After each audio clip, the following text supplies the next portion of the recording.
దేవుని ప్రియమైన బిడ్డారా, ప్రభువైన యేసుక్రీస్తు వారి నామంలో మీ అందరికీ నా హృదయపూర్వకమైన వందనాలు చెల్లిస్తున్నాను. దేవుని బిడ్డారా, దేవుని వాక్యాన్ని మీడియా ద్వారా ఆలకించడానికి దేవుడు చూపిస్తున్న మహాకృపను బట్టి దేవునికి ఎన్నో లెక్కలేనని స్తుతులు చెల్లిస్తున్నాను. అలాగే ఈ వాక్యాన్ని ఆలకిస్తున్న మీకు కూడా ప్రత్యేకమైన దేవుని ఆశీర్వాదాలు కలుగునుగాక అని దీవిస్తున్నాను. ప్రియ బిడ్డారా, దేవుని వాక్యం ఎంత విన్నా సరే వినుట వలన విశ్వాసం కలుగుతుంది. అంతేకాదు ఆ యొక్క విశ్వాసమే మనం ప్రభు కోసం జీవించేలాగా చేస్తుంది.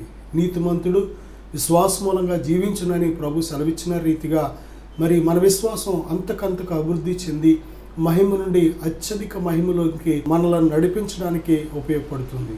కాబట్టి ఈ యొక్క వాక్యం వినిచున్న మీకు ప్రత్యేకమైన శుభాభివందనములు తెలియజేస్తున్నాను. దేవుని బిడ్డలారా, ఈరోజు దేవుని యొక్క ప్రత్యేకమైన ఉన్నతమైన లక్షణాల గురించి మనం ధ్యానం చేయబోతున్నాం. దేవుని వాక్యానికి వెళ్ళే ముందుగా చిన్న ప్రార్థన చేసుకుందాం. పరిశుద్ధుడా, ప్రేమగల తండ్రి, ఘనమైన దేవా, ఇదిగో మాతో మాట్లాడండి. వినే చెవి, గ్రహించే హృదయం బిడ్డలకు దయచేయమని యేసు నామములో ప్రార్థిస్తున్నాను తండ్రి, ఆమేన్. బిడ్డలారా, ఆదికాండం 17వ అధ్యాయం 1వ వచనం, అలాగే 35వ వచనం 11వ వచనం కూడా చూసినట్లయితే దేవుడు చెబుతున్న మాట అబ్రహాముతో, అబ్రహాము 99 ఏండ్ల వాడైనప్పుడు యెహోవా అతనికి ప్రత్యక్షమై, నేను సర్వశక్తి గల దేవుడను, నా సన్నిధిలో నడుచుచు నిందారహితుడవై ఉండుము అని ప్రభు చెప్తున్నట్లు మనం చూస్తున్నాం. అలాగే ఆదికాండం 6వ అధ్యాయం 3వ వచనం కూడా ఇంకను అనేక చోట్ల అనేక రిఫరెన్సులతో మనకు ఆధారాలతో దేవుడు చెప్తున్నాడు. ఏమనంటే సర్వశక్తి కలిగిన దేవుడు. దేవుని యొక్క గొప్ప ఉన్నతమైన గుణలక్షణాలు మనం ధ్యానం చేయబోతున్నాం. ప్రియబిడ్డారా, సర్వశక్తి కలిగిన దేవుడు, ఈ విషయాన్ని మనం మర్చిపోకూడదు. నిజమే, దేవుని బిడ్డారా, ఆయన ఎంత శక్తిమంతుడో మరి ఆయన యొక్క కార్యాలు కానీ మనం చూసినట్లయితే ఈ భూమిని ఆకాశములను సృజించిన ఆ యొక్క సృష్టిని సృజించిన శక్తిని కూడా ఆలోచన చేసినట్లయితే దేవుని బిడ్డారా, ఈ భూమిని ఆకాశములను నిర్మించిన శక్తిని బట్టి ఆయన ఎంత శక్తిమంతుడో మనం ఆలోచన చేయవచ్చు. ఈ శూన్యంలో ఉన్న ఈ సృష్టి దేవుని బిడ్డారా, ఈ గెలాక్సీలు కానీ లేక ఈ యొక్క నక్షత్రాల సమూహాలు కానీ దేవుని బిడ్డారా, మానవ జ్ఞానానికి మరి అంతుపట్టని ఇంత గొప్ప విశ్వాన్ని బట్టి మనం దేవుడు ఎంత శక్తిమంతుడో మనం ఆలోచన చేయవచ్చు. దేవుని బిడ్డారా, ఆయన కలుగును కాక అని పలుకగా అవి కలిగింది. దేవుడు తన వాక్కు చేత, తన వాక్యము చేత ఈ సమస్త సృష్టిని ఆయన నిర్మించినట్లు మనం చూస్తున్నాము. తన వివేచనతో దాన్ని స్థిరపరిచినట్లు మనం చూస్తున్నాము. దేవుడు ఎంత శక్తిమంతుడో దేవుని బిడ్డ, దేవుని శక్తితో పోలిస్తే నీ యొక్క సమస్య కాదు దేవునికి. దేవుడు ఎంత శక్తిమంతుడో నువ్వు తెలుసుకుంటే అసలు నీకున్న శ్రమ కానీ, నీకున్న కష్టము కానీ, నీకున్న ఇబ్బంది కానీ, నీకున్న అవసరత కానీ అసలు ఏమాత్రము కూడా అవి అనదగినవి కావవి. ఎందుకంటే దేవునికి సమస్తము సాధ్యమే. ఈ లోకంలో నీకు అసాధ్యంగా అనిపించవచ్చు, నీకు కష్టంగా అనిపించవచ్చు, నీకు ఒకవేళ ఇది సాధ్యం కాదేమని నీకు, నాకు, మనకు అనిపించవచ్చు. మానవ జ్ఞానంతో మనం దేవునిని ఆలోచన చేసినప్పుడు అసలు ఏమాత్రము కూడా దేవుణ్ణి ఆశ్రయించలేం మనం. ప్రియబిడ్డలారా, మానవ శక్తితో మనం కానీ ఆలోచన చేస్తే ఇది దేవునికి కూడా అసాధ్యమేమో అనిపిస్తూ ఉంటుంది. దేవునికి సమస్తము సాధ్యమే. దేవుడు సర్వశక్తిమంతుడు. ఆయన తన శక్తి చేత ఈ సృష్టిని సృష్టించిన దేవుడు, నిర్మించిన దేవుడు, స్థిరపరిచిన దేవుడు, దాన్ని నడిపిస్తున్న దేవుడు. దేని బిడ్డారా, ఆయన ఎంత శక్తిమంతుడో మనం ఆలోచన చేసినట్లయితే ఆది నుండి ఆయన కలుగు చేసిన వస్తువులను, ఆయన కలుగు చేసిన మరి ఈ భూమి మీద సమస్తాన్ని కూడా మనం ఆలోచన చేసినట్లయితే మనం ఆయన యొక్క శక్తిని మనం గ్రహించగలుగుతాం. మనలో విశ్వాసం ఆటోమేటిక్గా అది పెరుగుతుంది. దేని బిడ్డారా, దేవుడు ఆయన ఎంత శక్తిమంతుడో తెలియకే మనం చాలాసార్లు చాలా ఆశీర్వాదాలు మిస్ అవుతూ ఉంటాం. దేవునికి ప్రియ బిడ్డారా, నీ స్థితిని మార్చగలిగిన శక్తి ఉంది. నిన్ను ప్రతి బంధకాల నుంచి విడిపించగలిగిన శక్తి ఉంది. నీ ప్రతి బలహీనత నుంచి నేను విడిపించగలిగిన శక్తి ఉంది. నీ ప్రతి అనారోగ్యాన్ని స్వస్థపరచగలిగిన శక్తి ఉంది. ప్రియబిడ్డ, తల్లి గర్భంలో నేను నిర్మించిన వాడు ఈ శరీరానికి ఏదైనా ఒకవేళ బలహీనత వస్తే దాన్ని పూర్తిగా స్వస్థపరచగలిగిన వాడు అనే విషయాన్ని మనం మర్చిపోకూడదు. దేని బిడ్డారా, నిజమే, నీ యొక్క సంకటాలకు జవాబు ఉంది, నీ సమస్యలకు జవాబు ఉంది. దేవుని శక్తి ముందు ఏ సమస్య కూడా నిలవలేదు. దేవుని శక్తి ముందు నీకున్న ఏ యొక్క సంకటం కూడా నిలబడలేదు. వాటన్నిటినీ కూడా సరిచేయగలిగిన శక్తి దేవుని శక్తి. దేవుని బిడ్డలారా, అబ్రహాము సారాలు కానీ మనం చూసినట్లయితే వారిని పిలిచిన తర్వాత కూడా సుమారు ఒక 25 సంవత్సరాల పాటు ఆలస్యమైపోయింది. దేవుని బిడ్డలారా, ప్రభు ఆయనను దర్శించే సమయానికే లేట్ అయింది అనుకుంటే, దర్శించి పిలిచిన తర్వాత ఆ పిలుపుకు లోబడి అబ్రహాము ప్రయాణం ప్రారంభించిన తర్వాత కూడా దేవుడు ఇంకా కొద్ది కాలం అనేది దేవుడు గ్యాప్ ఇచ్చాడు. ఆయన అద్భుతం చేయడానికి ఇంకా టైం తీసుకున్నాడు. ఎందుకు టైం తీసుకున్నాడు అంటే, నిజమే, మన దృష్టిలో ఇక మనకు ఇది అసాధ్యము, ఇది కేవలము దేవుడు మాత్రమే చేయగలడు అనే ఫైనల్ చివరి ఆలోచనకు మానవుడు రావాలి అంటే మానవుని యొక్క ప్రయత్నాలన్నీ కూడా జరగాలి. నిజమే, దేవుని బిడ్డలారా, తను దేవుని పిలుపునందుకొని విడిచెంటూ వచ్చాడు, కానీ ఇంకా మానవ ప్రయత్నాల మీద ఆధారపడే మనసు తనకుంది. దేవుని బిడ్డలారా, ఏంటి ఆ మనసు అంటే, తన భార్య సహారా చెప్పినట్టు, నిజమే, యెహోవా నా గర్భాన్ని మూసేశాడు, ఇదిగో నా దాసితో నువ్వు వెళ్ళు, బిడ్డను కను, ఇక ఆ బిడ్డనే మన యావదాస్తికి వారసుడిగా మనం అంగీకరిద్దాం అనే ఆలోచన చెప్పినప్పుడు దేవునిని పక్కన పెట్టి, దేవుని పిలుపును పక్కన పెట్టి, దేవుని శక్తిని మర్చిపోయి ఏం చేశాడు అంటే తన భార్య మాట విని చెప్పినట్టు చేశాడు. ఎప్పుడైతే చేశాడో దేవుని బిడ్డలారా, దేవుడు మళ్ళీ చెప్తున్నాడు ఏమనంటే, నా సన్నిధిలో నీవు నిందారహితముగా ఉండాలి. ఎందుకంటే దేవుని బిడ్డలారా, దేవుడు పిలిచిన పిలుపుకు ఆ యొక్క పిలుపు మార్గంలో జీవిస్తున్నప్పుడు దేవుడు చేసే కార్యాలన్నీ కూడా అవి దేవుని సంకల్పము చేత, దేవుని సమయంలో దేవుని మహోన్నతమైన సర్వశక్తి కార్యాలు జరుగుతాయి. అంతేకాని మానవ ప్రయత్నాలతో లేక మానవ ఆలోచనలతో, మానవ మార్గాలతో నడిచినప్పుడు దేవుని కార్యాలు జరగవు. ఈ విషయాన్ని అబ్రహాము గ్రహించాలి అనే ఉద్దేశంతో ఒకటి ఇంకా ఆలస్యం చేశాడు, రెండవదిగా ఇంకా తన యొక్క సొంత ప్రయత్నాలు ఏమన్నా చేస్తాడేమో అని దేవుడు అవకాశం ఇచ్చాడు. ఇస్తే అలాగే చేశాడు. సొంత ప్రయత్నం చేయకూడదు. దేవుని బిడ్డలారా, చాలాసార్లు మానవ ప్రయత్నాలు అన్నీ అయిపోయిన తర్వాతే మనం దేవుని దగ్గరికి వస్తూ ఉంటాం.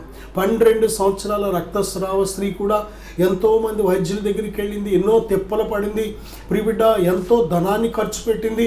మరి అంత అయిపోయిన తర్వాత ఇక నయం కాదు, నయం చేసే వైద్యుడు లేడు, నయం చేయించుకోవడానికి వైద్యుడున్న డబ్బులు లేవిక, అన్నీ చక్కబడిపోయిన తర్వాత ఆమె ప్రభు మాట వినగానే ఆమె స్పందన చాలా సంపూర్ణమైన ప్రభునందు విశ్వాసం ఉంచింది. నిజమే, మనలో ప్రభునందు విశ్వాసం ఎప్పుడు పెరుగుద్దంటే, మనం ఆనుకున్న పిల్లర్స్ ఉన్నంతకాలం కూడా మనం దేవుని మీద సంపూర్ణంగా ఆనుకోం. మనం ధనం మీద ఆనుకుంటాం. ఈ డబ్బు ఉంది కదా, అవసరమైతే ఇంకొక డాక్టర్ దగ్గరికి వెళ్దాం, ఇదిగో మనకు పలానావాడు తెలుసు కదా, వాళ్ళ ద్వారా మనం ఈ పని చేయించుకుందాం, ఇంకా మనకి ఈ శక్తి ఉంది కదా, ఆ యొక్క ఆధారం ఉంది కదా, వాళ్ళు ఉన్నారు కదా, వీళ్ళు ఉన్నారు కదా, ఈ ప్రయత్నాలన్నీ చేద్దామనే ఈ ఆలోచన ఉన్నంతకాలం కూడా దేవుడు తన సంపూర్ణమైన ప్రణాళికను మన జీవితంలో నెరవేర్చలేడు. ఎప్పుడైతే ప్రభువా ఇక నా ప్రయత్నం కాదు, ఇక నువ్వే నాకు ఆధారం, నాయనా నిన్నే నమ్మానని మన పూర్ణ మనస్సుతో ఎప్పుడైతే ఆయన మీద నమ్మిక విశ్వాసం ఉంచడం ప్రారంభిస్తామో, దేవుడు నమ్మదగిన దేవుడు. ఆయన నమ్మిన వారిని విడిచిపెట్టే దేవుడు కాదు. ఆయన నమ్మినట్లయితే మనం దేవుని మహిమను చూస్తాం. నమ్మువానికి సమస్తము సాధ్యమే. ఆయన సర్వశక్తిమంతుడనే ఈ సత్యాన్ని మనం తెలుసుకుంటున్నప్పుడు మన జీవితం ఎదురయ్యే ప్రతి సమస్యకు ప్రభు దగ్గర గొప్ప గొప్ప జవాబులు మనం పొందుకోగలుగుతాం. నా సహోదరుడా, నా సహోదరి, అబ్రహాము ఎప్పుడైతే మరి మానవ ప్రయత్నం వల్ల తన పొందింది కూడా దేవుని చిత్తం కాదు అని, దేవుడు తన సర్వశక్తి చేత కార్యం మళ్ళీ చేయబోతున్నాడని ఎప్పుడైతే విన్నాడో, ఇక చూడండి ఆశ్చర్యపోయాడు. ఇదేంటి, ఇప్పుడు ఇంకా ముసలైపోయిన నా భార్య, ముసలోడిని అయిపోయిన నాకు బిడ్డలు ఎలా పుడతారు అనే ఆలోచనతో ఉన్నాడు. కానీ దేవునిని నమ్మి విశ్వాసము ద్వారా బలము పొందినట్లు బైబిల్ చెప్తుంది. విశ్వాసము నిన్ను బలవంతులుగా చేస్తుంది. విశ్వాసము నిన్ను శక్తివంతులుగా చేస్తుంది. విశ్వాసము నిన్ను ధైర్యవంతుడిగా చేస్తుంది. దేవుని అందల విశ్వాసము నిన్ను గొప్ప భక్తుడిగా చేస్తుంది. దేవుని అందరి విశ్వాసం నీకు గొప్ప ధైర్యం ఇస్తుంది. దేవుని అందరి విశ్వాసం నీ మార్గాన్ని సరళం చేస్తుంది. దేవుని అందరి విశ్వాసం దేవుడు నీ జీవితంలో కార్యం చేయడానికి దేవునికి అవకాశం ఇస్తుంది. నువ్వు దేవుని నమ్మాలి. కానీ సమస్తము సాధ్యమైన సర్వశక్తిమంతుడైన దేవుడు నీ జీవితంలో ఏ కార్యమైనా సరే తన చిత్త ప్రకారం తలపెట్టిన ప్రతి కార్యం చేయడానికి దేవుడు సిద్ధంగా ఉంటాడు. నా సహోదరుడా, ఆయన చెప్తున్నాడు, నేను సర్వశక్తి గల దేవుడను. నిజమే. మన జీవితంలో ఓడిపోవడానికి కారణం ఏంటో తెలుసా? మన శక్తి మీద ఆధారపడతాం. మన జీవితంలో నవ్వులు పాలవడానికి కారణం ఏంటో తెలుసా? మన శక్తి మీద ఆధారపడతాం. మన జీవితంలో వెనకబడడానికి కారణం ఏంటో తెలుసా? మన శక్తి మీద ఆధారపడతాం. మన శక్తి, మన జ్ఞానం, మన యొక్క ధనము, మన తెలివితేటలు, దేని బిడ్డారా, మనవి అని వీటి మీద, వాటి మీద ఎప్పుడైతే ఆధారపడతామో అప్పుడే మనం రోజు రోజుకి ఓటమి వైపు, నష్టం వైపు వెళుతూ ఉంటాం. కానీ ఇది నాది కాదు ప్రభా, నా వల్ల కాదు నాయన, మహిమ నీకే, ఘనత నీకే, మీరు చేయగలరు, మీరు చేయండి ప్రభు అని ఆయన పాదాల చెంత ఎప్పుడైతే పెడతావో దేవుడు నమ్మదగిన దేవుడు, విశ్వాసాన్ని చూసే దేవుడు, హృదయాన్ని చూసే దేవుడు, విరిగి నలిగిన మనసును చూసే దేవుడు. ఆయన తప్పనిసరిగా ఆయనకు మొర్రపెట్టు వారికి జవాబు ఇవ్వడానికి సిద్ధంగా ఉన్న దేవుడు. ఆయన అంటున్నాడు కదా, నేను సర్వశక్తి గల దేవుడను. అబ్రహాము ఎప్పుడైతే విశ్వాసముతో దేవుని అందు విశ్వాసం ఉంచాడో ఆ యొక్క విశ్వాసము తనకు బలాన్ని దయచేసింది. ఆ బలము చేత మళ్ళీ తన భార్య గర్భము ధరించింది. ఇస్సాకు అనే ఈ ప్రపంచానికి ఒక నవ్వు అనే అర్థం ఇచ్చే చక్కటి బిడ్డను అందించింది. బిడ్డ, విశ్వాసం ఎప్పటికీ కూడా ఫెయిల్ అవ్వదు. విశ్వాసం నేను ఎప్పటికీ కూడా నవ్వులు పాలు చేయదు. ఎందుకంటే విశ్వాసానికి కర్త, దాన్ని కొనసాగించేవాడైన దేవుడు సర్వశక్తిమంతుడు. నా సహోదరుడా, సహోదరి, నువ్వు ఎటువంటి పరిస్థితిలో ఉన్నా, నువ్వు ఎటువంటి సమస్యలో ఉన్నా, నువ్వు ఎటువంటి గోతులో ఉన్నా భయపడకు. కేవలం దేవుని శక్తి యందు విశ్వాసం ఉంచు. పరిశుద్ధాత్మ దేవుడు నీ మీదకి వచ్చినప్పుడు తన శక్తితో నింపుతున్నాడు కనుక నువ్వు దేవుని కోసం ఎటువంటి కార్యమైనా చేయగలుగుతావు. దేవుడు తన శక్తి చేత ఎటువంటి కార్యం చేయడానికైనా నిన్ను బలపరచడానికి సిద్ధంగా ఉన్నాడు. కార్యగు తన శక్తి చేత దేవుడు నిన్ను నింపినప్పుడు సమస్తము సాధ్యమే. నువ్వు అడిగిన దానికంటే, ఊహించిన దానికంటే మహోన్నతమైన కార్యాలు నీ పట్ల జరిగించే దేవుడు ఆయన. రెండవదిగా చూస్తే ఆయన అంటున్నాడు కదా, నిర్గమకాండం 3:14 బిడ్డారా, మోషేతో ఆయన పలుకుతున్న మాట, అందుకు దేవుడు, నేను ఉన్నవాడను అనువాడనై ఉన్నానని మోషేతో చెప్పాను. మరియు ఆయన ఉండునని వాడు మీ యొద్దకు పంపినని నీవు ఇశ్రాయేలీలతో చెప్పవలెనను. ఉన్నవాడను అనువాడను. దేవుడు ఎల్లప్పుడూ ఉన్నాడు. బిడ్డారా, దేవుడు ఎల్లప్పుడూ ఉన్నవాడైనా, ఉన్నవాడు అనువాడు. ప్రియబిడ్డలారా, దేవుడు నిత్యుడు. ఆయన అన్ని కాలాల్లో ఉంటాడు. ఆయన అన్ని కాలాల్లో ఉండే దేవుడు. ఆయన ఒక కాలంలో ఉండి ఒక కాలంలో ఉండే దేవుడు అయితే ఆయన దేవుడు కాదు. ఆయన ఒక చోట ఉండి ఒక చోట ఉండలేని వాడు అయితే ఆయన దేవుడు కాదు.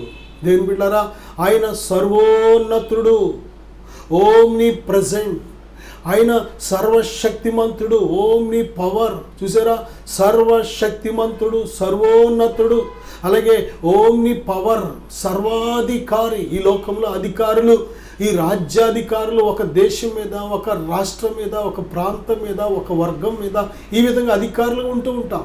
కానీ దేవాది దేవుడు అలా కాదు. భూమి మీద ఉన్న సమస్త ప్రభుత్వాల మీద అధికారిగా ఉంటాడు ఆయన.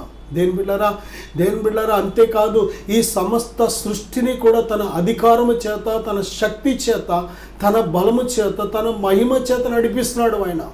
ప్రియబిడ్డ, ఉన్నవాడు దేవుడు. మనము ఈ భూమి మీద కొద్ది కాలం ఉంటాం, తర్వాత మనం ఉండం. మనందరికీ కూడా బర్త్డేలు ఉంటాయి, బర్త్డే డేట్లు ఉంటాయి, మనందరికీ పుట్టిన రోజులు ఉంటాయి, మనందరికీ కూడా ముగింపు డేట్లు ఉంటాయి. ప్రతి మనిషికి కూడా చూడండి, గతించిపోయిన వాళ్ళు, చనిపోయిన వాళ్ళు అందరికీ కూడా 2 డేట్లు, పుట్టినరోజు, చనిపోయిన రోజు, జననము, మరణము. చూడండి, ఇంకా పుట్టని వారికి జననం డేట్ ఉండదు, మరణం డేట్ ఉండదు. కానీ బ్రతికున్న మనకు మాత్రం ఒక డేట్ ప్రస్తుతం ఈ లోకం విడిచిపెట్టిన తర్వాత ఇంకొక డేట్ మనకు వస్తుంది. అదేమిటంటే ముగింపు సమయం. దేని బిడ్డలారా, జాగ్రత్తగా ఆలోచన చేయండి. దేవునికి జననము డేటు, మరణము డేటు ఉంటే వాడు దేవుడు కాదు. ప్రియబిడ్డ, ఆయన మధ్యలో పుట్టినవాడైతే మనకు అక్కర్లేదు. ఆది నుంచి ఉన్నవాడు. యోహాను సువార్త 1వ అధ్యాయం 1 నుంచి మనం చూసినట్లయితే, ఆది యందు వాక్యం ఉండెను, వాక్యము దేవుని యందు ఉండెను, వాక్యము దేవుడై ఉండెను, ఆయన ఆది నుండి ఉన్నాడని బైబిల్ స్పష్టంగా చెబుతుంది. అనాది దేవుడైన దేవుని బిడ్డ, ఆయన ఆది నుండి ఉన్నాడు. అంత్యము వరకు ఉండే దేవుడైనా, నిత్యం ఉండే దేవుడైనా. నా సహోదరుడా, సహోదరి, బైబిల్ చెప్తుంది నేను ఉన్నవాడను అంటున్నాడు. ఉన్నవాడను, ఆ మాట అనుచున్నవాడను కూడా నేనే.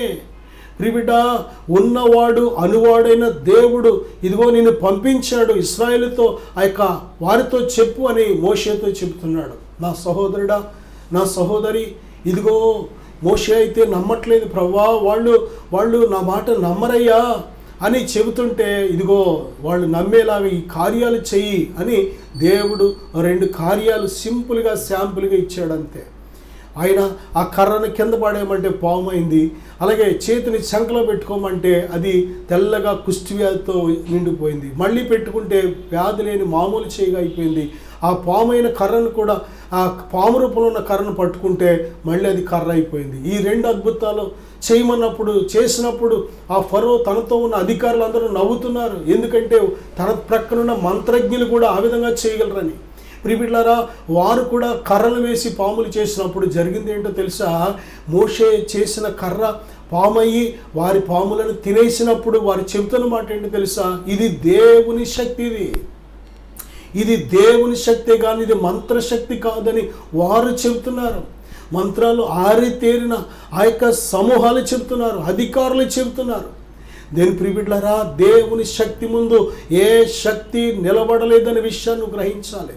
నువ్వు దేవుని ఆత్మతో నింపబడి జీవిస్తున్నప్పుడు, నువ్వు దేవుని శక్తి చేత నువ్వు జీవిస్తున్నప్పుడు, నీకు విరోధంగా రూపించబడుతున్న ఏ శక్తి కూడా వర్ధిల్లదు అనే విషయాన్ని మనం గ్రహించాలి. ఈ లోకములో ఉన్న సమస్తమైన దురాత్మల శక్తుల కంటే నీలో ఉన్న పరిశుద్ధాత్మ దేవుడు సర్వశక్తిమంతుడనే విషయాన్ని గ్రహించాలి. చాలాసార్లు నాకు ఎవరైనా చేతబడి చేసేసారేమో, నాకు భయం వేస్తుందండి, నాకు ఎవరో పై దెబ్బ తీశారని చాలామంది ఫోన్లు చేసి అడుగుతూ ఉంటారు. మాకు విరోధంగా ఎవరైనా ఏదైనా చేశారంటారా? దేవుని బిడ్డలారా, చాలాసార్లు పరిస్థితులు అనుమానాలు కలుగు చేస్తూ ఉంటాయి, మనుషుల మాటలు అనుమానాలు కలుగు చేస్తూ ఉంటాయి. కానీ బైబిల్ వాగ్దానం చేస్తుంది, దేవాది దేవుడిస్తున్న వాగ్దానం ఏంటో తెలుసా? సర్వశక్తిమంతుడైన పరిశుద్ధాత్మ దేవుడు నీలో ఉన్నప్పుడు నీకు విరోధంగా రూపించబడుతున్న ఏ ఆయుధం వర్ధిల్లదు. ఒకవేళ నీకు విరోధంగా ఎవడైనా ఒక సాతాను శక్తిని, దెయ్యపు శక్తిని పంపించినా సరే అది నీకు హాని చేయకుండానే వెళ్ళిపోయి వాడితో చెప్తుంది, అయ్యో అక్కడ దేవుడున్నాడు, ఆయనలో నేనేమీ చేయలేనని చెప్తుంది. నా సహోదరుడా, నా సహోదరి, మనము కేవలము ఈ యొక్క శరీరాన్ని మాత్రమే చూస్తున్నాం, కానీ మనం పోరాడుచున్నది ఎవరితో తెలుసా? మనం పోరాడుచున్నది అంధకార సంబంధమైన శక్తులతో పోరాడుతున్నాం, ఆకాశ మండలం అందున్న దురాత్మల సమూహాలతో పోరాడుతున్నాం. అందుకే ఈ భూమి అంతా అల్లకల్లోలం అయిపోతుంది. అందుకే ఈ భూమి మీద హత్యలు, అందుకే ఈ భూమి మీద ఆత్మహత్యలు, అందుకే ఈ భూమి మీద మరి వ్యభిచారము, అందుకే ఈ భూమి మీద భయంకరమైన రక్తపాతం, భయంకరమైన మోసము, భయంకరమైన దోచుకోవడం, భయంకరమైన బలాత్కారం. దేవుని బిడ్డలారా, ప్రతి మనిషి జీవితాన్ని నాశనం చేస్తున్న దురాత్మల సమూహాలతో పోరాడుతున్నాం మనం. జాగ్రత్త. దేవుని బిడ్డలారా, బైబిల్ చెప్తుంది, దేవునికి లోబడి ఉండండి, అపవాదిని ఎదిరించండి, అప్పుడు వాడు మీ ఎత్తు నుండి పోతాడు. ఎందుకంటే దేవుని బిడ్డలారా, నీవు చేసిన పాపం అంతటిని కూడా సిలువ మీద భరించి వెల చెల్లించాడు కనుక దేవుడు అంధకార సంబంధమైన చీకటి శక్తి అధికారంలో నుండి నిన్ను విడిపించుకొని తన నిత్యరాజ్యానికి వారసుడిగా చేశాడు కనుక, యేసుక్రీస్తు ప్రభువునందు ఉన్నవారు నూతన సృష్టి కనుక, నూతన సృష్టి అయిన దేవుని పిల్లల మీద సాతాను ఏమాత్రము కూడా అధికారం పెత్తనం చలాయించలేడు. ఎందుకంటే తన పాపము క్షమించబడింది ప్రభువైన యేసుక్రీస్తు వారి రక్తంలో. యేసునందు విశ్వాసం ఇచ్చిన వాడు దేవుని కుమారుడు, కుమార్తె. నువ్వు ఎప్పుడైతే దేవుని నమ్ముకున్నానని పేరు పెట్టుకొని మళ్ళీ నువ్వు పాపం చేసినట్లయితే అప్పుడు మాత్రమే సాతానుగాడు నీ మీద పెత్తనం చలాయిస్తాడు, అప్పుడు మాత్రమే నేను మళ్ళీ నీ మీద దాడి చేయడం ప్రారంభిస్తాడు. కానీ ఎప్పుడైతే దేవుని బిడ్డలారా, దేవుడు చెప్తున్న ఒకే ఒక మాట, ఇకను పాపము చేయకము. ఆ వ్యభిచారితో పాపాత్మురాలతో చెప్పిన మాట, అమ్మా ఇకను పాపము చేయొద్దు, నేను నీకు శిక్ష విధింపను. నిజమే, ఇక నుంచి ఇక నుంచి దేని బిడ్డారా మరి ఎక్కువ కీడు నీకు కలగకున్నట్లు ఇకను పాపము చేయకుమని పక్షవాత వ్యాధిగ్రస్తులతో ప్రభు చెప్తున్నారు.